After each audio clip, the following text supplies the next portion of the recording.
कौन से हमारी रिसर्च कोर्सेज हैं जिसमें हम बच्चे जो हैं जा सकते हैं और रिसर्च कोर्सेज में क्या स्कोप देखने को मिलेंगे, कौन कौन से ये कोर्स करवाते हैं जो रिसर्च के संस्थान है, कौन कौन से कोर्स करवाते हैं। 60% से ऊपर बच्चे जो रिसर्च के लिए हायर स्टडीज के लिए चले जाते हैं, फॉरेन वॉटन जाते हैं, कैलिफोर्निया जाते हैं, कैम्ब्रिज जाते हैं, ऑक्सफोर्ड चले जाते हैं, MIT चले जाते हैं। बार्क जो आपका संस्थान है, Bhabha Atomic Research Centre, BARC का डायरेक्ट रिकमेंडेशन रहता है इंटर्नशिप के लिए और आपका प्लेसमेंट के लिए। जब भी वहाँ पे वैकेंसीज आती हैं तो वो लोग लिखते हैं, वहाँ पे साफ साफ लिखा होता है साइंटिस्ट बी की पोस्ट के लिए, साइंटिस्ट बी की जो पोस्ट आती है कि अगर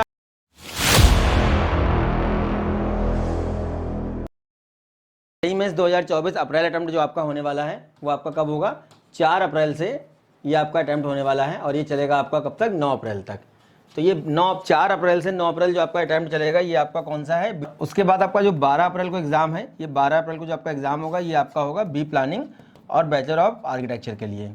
तो जितने भी ऐसे बच्चे हैं जो जेईई मेंस की परीक्षा में बैठने जा रहे हैं, अटेम्प्ट करने जा रहे हैं, साल 2024 के जितने भी ऐसे बच्चे हैं जो जेईई मेंस में बैठने जा रहे हैं, उनके लिए बहुत सारे एंट्रेंस एग्जाम होते हैं, बहुत सारे ऑप्शंस होते हैं। हमने बहुत सारे वीडियोस में बताया कि कौन कौन से आपको एंट्रेंस एग्जाम के फॉर्म भरने हैं। ऑलमोस्ट सारे एंट्रेंस एग्जाम के फॉर्म जो हैं, जितने भी आपके एंट्रेंस एग्जाम होते हैं, इनके फॉर्म आपके ऑलमोस्ट आ चुके हैं। उसमें आपके प्राइवेट भी हैं, गवर्नमेंट भी हैं, रिसर्च के भी बहुत सारे आपके जो है उसमें कोर्सेज रहते हैं। तो आज की वीडियो हम लोग बात करने वाले हैं कौन कौन से हमारे रिसर्च कोर्सेज हैं जिसमें हम बच्चे जो हैं जा सकते हैं और रिसर्च कोर्सेज में क्या स्कोप देखने को मिलेंगे, कौन कौन से ये कोर्स करवाते हैं जो रिसर्च के संस्थान है, कौन कौन से कोर्स करवाते हैं, इन कोर्स को करने के बाद क्या फायदा आपको मिलने वाला है, क्या आपको जो है गवर्नमेंट की तरफ से यहाँ पे जो स्कॉलरशिप या जो आपकी फाइनेंशियल जो असेसमेंट है वो क्या क्या आपको यहाँ पे देखने को मिल जाता है, सब हम लोग बात करने वाले हैं। चैनल को सब्सक्राइब कर लीजिए, वीडियो को लाइक करिए, दोस्तों को शेयर करिए, जिससे कि आने वाले वीडियो लगातार आपको मिलते रहे। तो बात कर लेते हैं हम लोग रिसर्च प्रोग्राम के बारे में। रिसर्च प्रोग्राम में हमारे कौन कौन से कोर्स आते हैं। यहाँ पे हमारा MSc 5 ईयर है और बैचलर ऑफ साइंस और मास्टर ऑफ साइंस BSMS हमारा ये 5 ईयर। ये BSMS के जो कोर्स हैं ये हमारे कौन कराते हैं, ये हमारे कराते हैं आइसर। मैंने एक वीडियो आपको दिया था, इसमें मैंने बताया था कि कौन कौन से हमारे संस्थान है जो हमें रिसर्च की डिग्री देते हैं। उसमें काफी सारे IITs के बारे में मैंने आपको बताया था कि IITs भी आपको बैचलर ऑफ साइंस और मास्टर ऑफ साइंस की डिग्री देते हैं, जो कि JEE एडवांस की रैंक से हमको वहाँ पे एडमिशन मिलता है। तो ये जो BSMS 5 ईयर कोर्स है ये हमको देते हैं Eicher, Indian institute of science education research. India में कितने इस समय 7 हैं, ठीक है। और जो हमारी MSc 5 ईयर की डिग्री है ये कौन देता है, ये हमको देते हैं नाइसर। साल 2012 में ये हमारा जो है, साल 2012 में हमारे जितने भी आइसर हैं इनको नेशनल इंपॉर्टेंस का दर्जा दिया गया। मतलब ये नेशनल इंपॉर्टेंस की कैटेगरी में सारे कॉलेज रखे गए थे साल 2012। साल 2015 और 16 का जो हमारा बजट था, इसमें एक आइसर और प्रपोज हुआ था, Indian institute of science education research, Nagaland हमारा प्रपोज हुआ था। कौन सा, इन नागालैंड हमारा प्रपोज हुआ था। लेकिन बाद में नागालैंड गवर्नमेंट ने बोला कि इसको आइसर ना बना करके क्या बनाना है, इसको बना देंगे स्कूल ऑफ प्लानिंग, ठीक है, SP इसको हम लोग बोलते हैं, जो हमारा बी प्लानिंग का एग्जाम होता है। तो ऐसे हमारे इस समय 7 आइसर हैं। इनकी हम बात करेंगे कौन कौन से हमारे आइसर हैं, कौन कौन से कोर्सेज हम ये करवाते हैं, कौन कौन से हमारे डिसिप्लिन है जिसमें हमको ये bachelor of science master of science की डिग्री देते हैं। आइसर हमारा जो भोपाल है ये हमको 4 ईयर की डिग्री भी देता है। 4 ईयर कौन सी, बैचलर ऑफ साइंस की। यहाँ पे बीटेक की बात नहीं कर रहे हैं, यहाँ पे बात कर रहे हैं रिसर्च प्रोग्राम की। जितने भी ऐसे बच्चे हैं जो बीटेक का एग्जाम दे रहे हैं, चाहे वो WBJ का हो, JEE मेंस का हो, MSCT का हो, कॉमेट के का हो, या आपने IIIT हैदराबाद के लिए अगर आप जा रहे हैं, या फिर कोई और प्राइवेट संस्थान में अगर आप जा रहे हैं, SRM, VIT, मणिपाल, जितने भी एंट्रेंस एग्जाम आपके हो रहे हैं, जितने भी इंजीनियरिंग के एस्पिरेंट्स हैं, चाहे वो कोटा में कोचिंग कर रहे हैं, चाहे वो कानपुर में कोचिंग कर रहे हैं, या फिर वो सेल्फ स्टडी कर रहे हैं, उनके लिए एंट्रेंस एग्जाम के ऑप्शन लेकर के चलना बहुत जरूरी होता है। जनवरी अटेम्प्ट में जो आपका परसेंटाइल आया हुआ था उसमें मैंने बताया था कि जिनका 95 के अंदर चला गया है उनको स्पेशली एंट्रेंस एग्जाम के ऑप्शन लेकर के चलने चाहिए, जिससे कि बाद में काउंसलिंग के टाइम पे उनके पास नंबर ऑफ ऑप्शन जो है वो काफी ज्यादा रहें। और जिनका परसेंटाइल 95 के ऊपर चला गया था उनके पास JEE मेंस की रैंक से बहुत सारे अच्छे कॉलेजेस के ऑप्शन रहते हैं। तो सारी बातें हम लोग वीडियो में कर चुके हैं। लेकिन इसमें सबसे पुराना जो हमारा आइसर है वो कौन सा है, ये हमारा आइसर कोलकाता। ये आपका आइसर कोलकाता जो है 2006 में ओपन हुआ था। और सबसे लास्ट में हमारा खुला है बहरामपुर, ये हमारा 2016 का है। तो बात कर लेते हैं हम लोग क्या मोड ऑफ एडमिशन रहता है, एंट्रेंस एग्जाम का लेवल क्या होता है, पैटर्न क्या होता है। सबसे पहले बात करते हैं हम लोग नेक्स्ट एग्जाम की। नेक्स्ट 2024 के लिए जितने बच्चे अटेम्प्ट करने जा रहे हैं उनको बता दूं लगभग 40 से 50 हज़ार के आसपास बच्चा जो है हर साल अटेम्प्ट करता है। कंपटीशन बहुत ज़्यादा नहीं है। रिसर्च कोर्सेज के लिए है तो बच्चों को बहुत ज़्यादा जानकारी नहीं होती है रिसर्च के बारे में। और रिसर्च कोर्सेज में यहाँ पे अगर आप प्लेसमेंट देखेंगे तो प्लेसमेंट यहाँ पे दिखाएगा आपको, किसी भी वेबसाइट पे आप जाके देखेंगे 60% से ऊपर बच्चे जो रिसर्च के लिए हायर स्टडीज़ के लिए चले जाते हैं, फॉरेन वॉटन जाते हैं, कैलिफोर्निया जाते हैं, कैम्ब्रिज जाते हैं, ऑक्सफोर्ड चले जाते हैं, MIT चले जाते हैं। और यहाँ पे रिसर्च कोर्स में आपको थोड़ा टाइम लगता है, प्लेसमेंट इंस्टेंट नहीं मिलता। जैसे IT वगैरह अगर आप जाते हैं तो आपको इंस्टेंट प्लेसमेंट मिल जाता है वहाँ पे, लेकिन यहाँ पे थोड़ा टाइम लगेगा। लेकिन जो जॉब यहाँ पे आपको मिलती हैं वो बहुत जबरदस्त मिलती है। जैसे आपका बार्क है, बार्क जो आपका संस्थान है Bhabha Atomic Research Centre, BARC का डायरेक्ट रिकमेंडेशन रहता है इंटर्नशिप के लिए और आपका प्लेसमेंट के लिए। जब भी वहाँ पे वैकेंसीज आती हैं तो वो लोग लिखते हैं, वहाँ पे साफ साफ लिखा होता है साइंटिस्ट बी की पोस्ट के लिए, साइंटिस्ट बी की जो पोस्ट आती है कि अगर आपने नाइसर से national institute of science education research अगर आपने एमएससी किया हुआ है और आप लास्ट सेमेस्टर में हैं और आपका जो है 7.5 के आसपास सीजीपी है, तो आप डायरेक्टली यहाँ पे इंटरव्यू के लिए शॉर्टलिस्ट किए जाएंगे और यहाँ पे आपको साइंटिस्ट बी की पोस्ट दी जाएगी अगर आप यहाँ से पढ़ रहे हैं। तो रिसर्च कोर्सेज में पढ़ने का अपना एक फ़ायदा है और बहुत सारे वहाँ पे जो है आपको पक्ष देखने को मिल जाएंगे, बहुत सारी सुविधाएं देखने को मिल जाएंगी।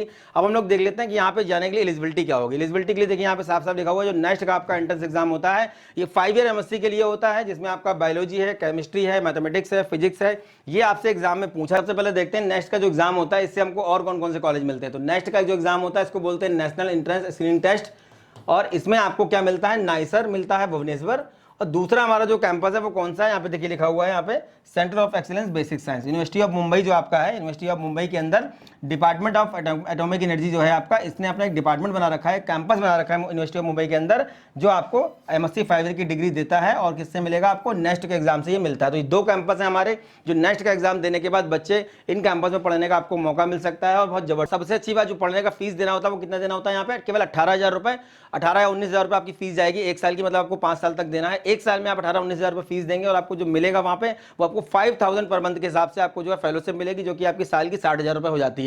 तो ये आपको 5 साल तक मिलेगा और आपका समर इंटर्नशिप के लिए आपको 20,000 रुपये अलग से दिया जाएगा। तो कुल मिलाकर के आपको 80,000 रुपये सालाना यहाँ पे केवल पढ़ने का मिल रहा है, नाइसर और CEBS आपका मुंबई में पढ़ने के लिए। आगे देख लेते हैं हमारा क्या एलिजिबिलिटी क्राइटेरिया है, एग्जाम का पैटर्न वगैरह क्या। एलिजिबिलिटी क्राइटेरिया देखिए यहाँ पे साफ साफ दिया हुआ है, 12th होना चाहिए आपका।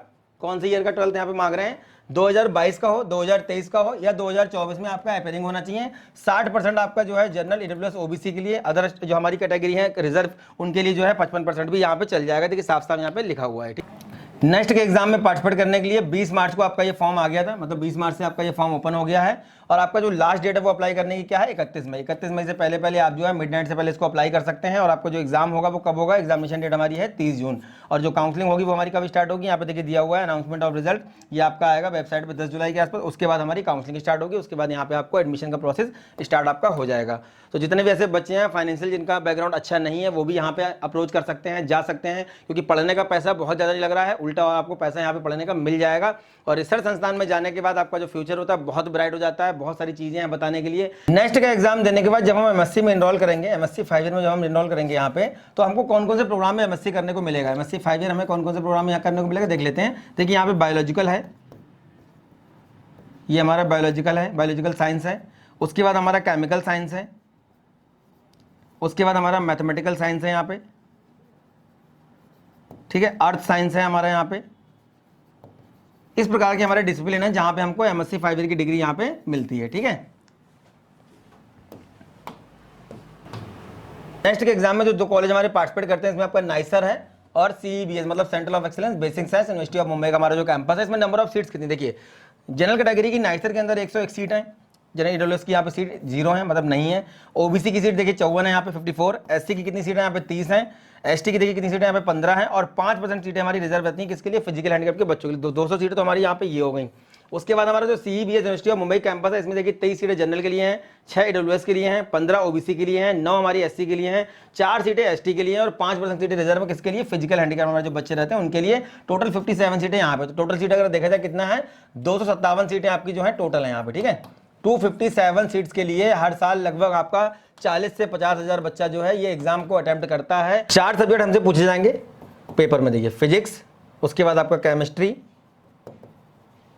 उसके बाद आपका जो है मैथमेटिक्स, उसके बाद आपका बायोलॉजी। ये 4 सब्जेक्ट आपसे पेपर में पूछे जाते हैं। इसमें आपके जो है 17 क्वेश्चन पूछे जाएंगे हर सब्जेक्ट में आपसे। कितने क्वेश्चन, 17 क्वेश्चन पूछे जाएंगे। 17 क्वेश्चन में 12 क्वेश्चन आपके होंगे मल्टीपल चॉइस क्वेश्चन और आपके जो 5 क्वेश्चन होंगे ये मल्टीपल सेलेक्ट क्वेश्चन होंगे। मतलब मल्टीपल चॉइस और सेलेक्ट में क्या अंतर होता है, यहाँ पे 1 से ज़्यादा आंसर भी आपके सही हो सकते हैं। तो ये जो 12 क्वेश्चन आपके होते हैं ये आपसे 2.5 नंबर में पूछे जाएंगे और ये जो 5 क्वेश्चन है ये आपसे 4 नंबर पूछे जाएंगे। मतलब यहाँ पे जो आपका ये वाला पोर्शन होगा इसमें आपका -1 की नेगेटिव मार्किंग भी होती है। तो टोटल हमारा कितना होता है, 50 नंबर का हमसे ये पूछा जाएगा एक सब्जेक्ट। तो 50 के हिसाब से अगर हम चारों का देखें तो कितना हो गया, ये हमसे 200 नंबर का ये पूछा जाएगा। 200 नंबर का हमारा ये क्वेश्चन पेपर बनता है और यहाँ पे हमारे इस तरीके से 17 क्वेश्चन इस सब्जेक्ट में हमसे पूछे जाते हैं। 17 में से आपके 12 क्वेश्चन जो हैं ये आपके मल्टीपल चॉइस वाले होंगे, 5 क्वेश्चन आपके मल्टीपल सेलेक्ट वाले होंगे और जो MSQ वाले आपके क्वेश्चन होंगे, मल्टीपल सेलेक्ट क्वेश्चन जो आपके होंगे 5 क्वेश्चन ये हर सब्जेक्ट में, यहाँ पे आपका नेगेटिव मार्किंग नहीं है कोई भी। तो ये हमारा एग्जाम का पैटर्न है नेक्स्ट का। अब बात करते हैं हम लोग IICR aptitude test, IISER aptitude test की बात कर लेते हैं। जिसमें हमारा सबसे पुराना कौन सा है, कोलकाता, 7 हमारे आइसर हैं इस समय। सबसे नया वाला हमारा कौन सा है, बहरामपुर, ठीक है, ये 2016 में खुला था। 2012 में नेशनल इंपॉर्टेंस का दर्जा इनको दिया गया। अगर विकिपीडिया पे जाकर के आप देखोगे तो इसका जो कोऑर्डिनेट करता है, जो इंस्टीट्यूट मतलब इसको जो लीड करता है, वो कौन सा दिखाएगा, उसमें दिखाएगा आपका IISc बैंगलोर। मतलब कुल मिलाकर के जो जितने भी आपके आइसर हैं या जो आइसर एप्टीट्यूड टेस्ट आपका हो रहा है, इसको कोऑर्डिनेट कौन करता है, IISc बैंगलोर इसको कोऑर्डिनेट करता है। तो ये अपने आप में बहुत जबरदस्त संस्थान है, इसके बारे में बताने की जरूरत नहीं है। साल 2024 का आपका एप्लीकेशन फॉर्म इसका आ चुका है। आइसर में जाने के आपके 2 तरीके हैं। जितने भी ऐसे बच्चे हैं जो जेईई मेंस की परीक्षा में बैठने जा रहे हैं, उनको मैं फिर से बता दूं एक बात कि अगर आपने जेईई मेंस में अटेम्प्ट किया और आप 2.5 लाख बच्चों में अपनी पोजीशन अगर बना लेते हैं, उसके बाद आप एडवांस का पेपर देते हैं, तो एडवांस का पेपर देने के बाद अगर आपका रैंक 15 से 20 हज़ार के बीच में आ रहा है, 15 से 20 हज़ार के बीच में अगर आ रहा है, पिछले साल लगभग 1,80,000 बच्चा जेईई एडवांस के पेपर में अटेम्प्ट किया था और लगभग 43,000 के आसपास बच्चे जो है क्वालिफाई किए गए थे। इसमें से अगर आपका रैंक 15 से 20 हज़ार के आसपास आ रहा है तो आपको आराम से आइसर के अंदर एडमिशन मिल जाएगा, ठीक है। एक तो तरीका ये हो गया। दूसरा तरीका हमारा ये है कि आप ICAR का जो एप्टीट्यूड टेस्ट होता है इसको आप दे दीजिए। इसका क्या पैटर्न रहता है वो भी हम लोग देख लेते हैं, कौन कौन सा हमारा कॉलेज का क्या क्या कट ऑफ रहता है, किस कॉलेज में कौन सा कोर्स चल रहा है। एडमिशन पोर्टल देखिए हमारा ओपन हो गया है, इसमें 1 अप्रैल से आपका फॉर्म आ चुका है और ये आपका लास्ट कब चलेगा, हमारा 13 मई तक चलेगा। उसके बाद करेक्शन विंडो हमारी 17 से 16-17 तक चलेगी। उसके बाद हमारा जो है हॉल टिकट मतलब एडमिट कार्ड हमारा 1 जून को आएगा और टेस्ट हमारा कब होगा, 9 जून को हमारा ये टेस्ट होने वाला है, ठीक है। ये हमारी आइसर की नंबर ऑफ सीट्स हैं। देखिए 180 सीट हमारी किसमें है, बहरामपुर में है। भोपाल में 255 सीट हैं, कोलकाता में 250 सीट हैं, मोहाली में 250 सीट हैं, पुणे में 288 सीट हैं, तिरुपति में 275 सीट हैं, तिरुवनंतपुरम में देखिए हमारी 320 और टोटल सीटें हमारी कितनी है यहाँ पे 1818 सीट हैं। जिसमें से हमारा जो आइसर भोपाल है इसमें 2 प्रोग्राम हमारे चलते हैं, कौन कौन से, इंजीनियरिंग साइंस है और इकोनॉमिकल साइंस है, ठीक है। तो यहाँ पे 31 सीट ये हैं, 84 हैं, 115 सीटें ये हो गई। कुल मिला के मोटा मोटा देखा जाए तो लगभग 2000 के आसपास हमारी जो है आइसर के अंदर सीट हैं। यहाँ पे भी अगर आप जाकर के चेक करते हो गूगल वगैरह पे तो आपको दिखा देगा लगभग 40,000 के आसपास बच्चा यहाँ भी अटेम्प्ट करता है, जिसमें से पिछले साल लगभग आप मान के लिए लगभग 33-34 हज़ार बच्चों ने एग्जाम में अटेम्प्ट किया है। मतलब 40,000 बच्चा रजिस्टर हुआ था लगभग और लगभग 33 से 34 हज़ार बच्चा यहाँ पे एग्जाम में अटेम्प्ट कर रहा है और नंबर ऑफ सीट कितनी यहाँ पे 2000 के आसपास है। तो यहाँ पे भी कंपटीशन उतना ज़्यादा नहीं है। जाने के तरीके आपके 2 हैं, आप एडवांस की रैंक से भी जा सकते हो और आप इससे भी जा सकते हो। हमारे कोर्सेज हैं जो आइसर हमें ऑफर करते हैं। कौन कौन से आइसर क्या क्या कोर्स हमको दे रहे हैं, देखिए आइसर भोपाल हमको क्या दे रहा है, बायोलॉजिकल साइंस दे रहा है, केमिस्ट्री में दे रहा है हमें BSMS, उसके बाद अर्थ एंड इन्वायरमेंटल हो गया, उसके बाद मैथमेटिकल हो गया, उसके बाद फिजिक्स हो गया। उसके बाद हमारा आइसर पुणे क्या दे रहा है, biology, chemistry, earth and climate science, उसके बाद मैथमेटिक्स और उसके बाद फिजिक्स, ठीक है। उसके बाद हमारा क्या है, आइसर मोहाली की तरह बायोलॉजिकल, केमिकल, मैथमेटिकल और फिजिकल साइंस। उसके बाद हमारा आता है Eicher Kolkata Eicher Kolkata biological science, chemical science, geological science, mathematical और फिजिकल साइंस, ये हमारा हो गया। ये सब हमको BSMS की डिग्री देते हैं। आइसर भोपाल हमको 2 प्रोग्राम देता है किसमें, बैचलर ऑफ साइंस 4 ईयर के लिए। उसके बाद हमारा आइसर तिरुवनंतपुरम देखिए हमारा biological science, chemical science, mathematical और फिजिकल साइंस। उसके बाद आइसर तिरुपति देखिए बायोलॉजिकल, केमिकल, मैथमेटिकल और फिजिकल साइंस। आइसर हमारा बहरामपुर क्या दे रहा है हमको, कौन कौन सी डिग्री देता है BSMS की हमारी यहाँ पे, ये हमें BSMS 5 ईयर में दे रहा है, बायोलॉजिकल, केमिकल, मैथमेटिकल और फिजिकल साइंस। ये हमारे कोर्सेज हैं, मतलब ये हमारे डिसिप्लिन है जिसमें हम IICR मतलब कि Indian institute of science education research से bachelor of science, master of science की डिग्री 5 ईयर में ले सकते हैं और यहाँ पे भी आपको अच्छा खासा जो है स्कॉलरशिप, फेलोशिप मिल जाती है। फीस वगैरह यहाँ पे क्या रहती है वो भी हम लोग देख लेते हैं। देखिए ये हमारा जो है सबसे पहले इसका कट ऑफ देख लेते हैं। कट ऑफ हमारा क्या रहता है देखते हैं हम लोग। लगभग 40,000 बच्चा अटैम्प्ट रजिस्टर किया है लास्ट ईयर, 33 से 34,000 बच्चा जो है एग्जाम में अटैम्प्ट किया था और लगभग आप ये मान के चलिए कि यहाँ पे जो है 2000 के आसपास अभी हम लोगों ने देखा है यहाँ पे सीट है नंबर ऑफ। ICAR भोपाल देखिए जनरल के 2600 पे बंद हो रहा है, OBC 1305। उसके बाद हमारा देखिए कोलकाता 1801 पे बंद हो रहा है, 918 OBC के लिए। उसके बाद मोहाली देखिए 2229 पे बंद हो रहा है, OBC के लिए 1332। उसके बाद हमारा बहरामपुर देखिए 3567 पे बंद हो रहा है, उसके बाद 1634 पे बंद हो रहा है OBC के लिए। देन पुणे देखिए, पुणे और कोलकाता का टॉप यहाँ पे आपको अच्छा देखने को मिलेगा। देखिए पुणे कोलकाता इसलिए क्योंकि लोकेशन वाइज काफी अच्छे हैं और काफी अच्छा बच्चा इसको पसंद करते हैं, तो कंपटीशन थोड़ा सा यहाँ पे ज्यादा है।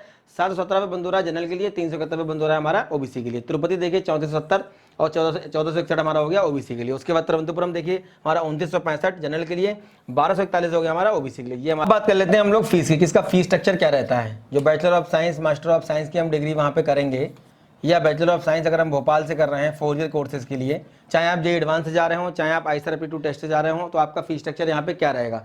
नाइसर में फीस बहुत कम है, वहाँ पे आपको थोड़ा फाइनेंशियल हेल्प भी ज़्यादा मिल जाती है, यहाँ पे भी मिलती है, यहाँ पे भी बहुत सारी सुविधाएं यहाँ पे भी आपको मिल जाएंगी और सारा जो रिसर्च वर्क होता है, सारी जो चीज़ें सुविधाएं होती है, सब कुछ वैसा ही रहता है, लेकिन फीस थोड़ी सी यहाँ पे ज़्यादा है। देखिए आइसर भोपाल हमारा देखिए 5,45,000 टोटल हमारी 5 साल की फीस है। उसके बाद आईसर पुणे का देखिए 4 लाख हमारी फीस है। उसके बाद आईसर मोहाली का 4,24,000, आईसर कोलकाता देखिए 4,76,000, आईसर तिरुवनंतपुरम देखिए 2,01,925 हमारी फीस है। आईसर तिरुपति की हमारी फीस 3,62,000 है। आईसर बहरामपुर की फीस हमारी 4,94,000 है। तो ये रहा हमारा फीस स्ट्रक्चर आईसर।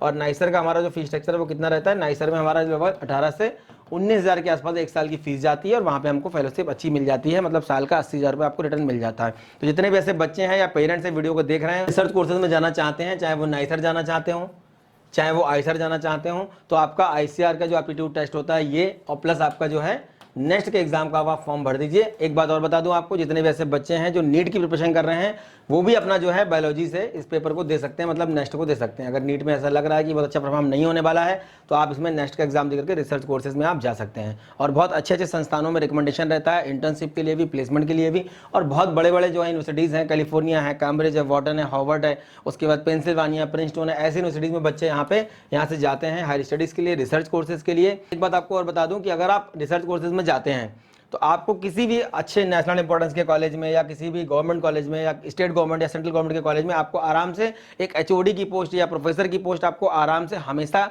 आपके लिए खाली रहेगी, हमेशा आपको मिल जाएगी। मतलब अगर आप प्राइवेट सेक्टर में इंस्टेंट जॉब नहीं आपको मिल पा रही किसी वजह से, तो फिर भी आपके पास एक जो है गवर्नमेंट सेक्टर में टीचिंग का एक ऑप्शन आपके पास बना रहेगा, और उसमें भी काफ़ी अच्छा प्लेसमेंट आपको देखने को मिल जाता है। तो ये आईसर और नाइसर हमारे संस्थान अच्छे हैं। रिसर्च में थोड़ा बहुत बच्चे जो इंटरेस्ट रखते हैं, आईसीआई कोलकाता के बारे में नेक्स्ट वीडियो में बात कर लेंगे, वो इन फॉर्म्स को भर सकते हैं समय रहते, एग्जाम दीजिए, कंपटीशन बहुत ज़्यादा नहीं है, और यहाँ पे जो है आपका फीस भी बहुत ज़्यादा नहीं लग रही है। जो फीस वगैरह लग रही है उतना आपको प्लेसमेंट वहाँ से जस्ट डबल का देखने को मिल जाएगा। तो उम्मीद करते हैं दी गई जानकारी आपके काम आती होगी। जल्दी काउंसलिंग सेशन के रिगार्डिंग हम लोग लाइव सेशन स्टार्ट करेंगे। कोटा के सेमिनार के लिए जिन बच्चों को जो भी इंटरेस्टेड हैं, दिए गए फॉर्म को भर दें। जैसे उसमें लगभग 200 बच्चे रजिस्टर्ड होंगे, हम आपको जो है मैसेज से वेन्यू और डेट और जो आपका समय रहेगा वो बता देंगे कि किस दिन हम सेमिनार करेंगे। अप्रैल वाला जो अटेम्प्ट है, इसके बाद सेमिनार इस बार हम लोग जो है करने वाले हैं। पहले हम लोग एडवांस की बात करते थे तो बच्चे काफ़ी सारे वहाँ से कोटा से चले आते थे घर वापस अपने, लेकिन अभी इस बार जो है अप्रैल वाले अटेम्प्ट के बाद हम लोग करेंगे, और उम्मीद करते हैं ज़्यादा मात्रा में आप लोग पार्टिसिपेट करेंगे। 5 घंटे का सेशन रहता है, फ्री ऑफ कॉस्ट रहता है, और उसके बाद फिर पटना, फिर बनारस, फिर आपका डिफरेंट सिटीज़ में जहाँ भी हम कवर कर पा रहे हैं वो हम सेमिनार के माध्यम से आप तक अपनी इन्फॉर्मेशन पहुँचाने का प्रयास करेंगे। नेक्स्ट वीडियो में मिलेंगे। अच्छा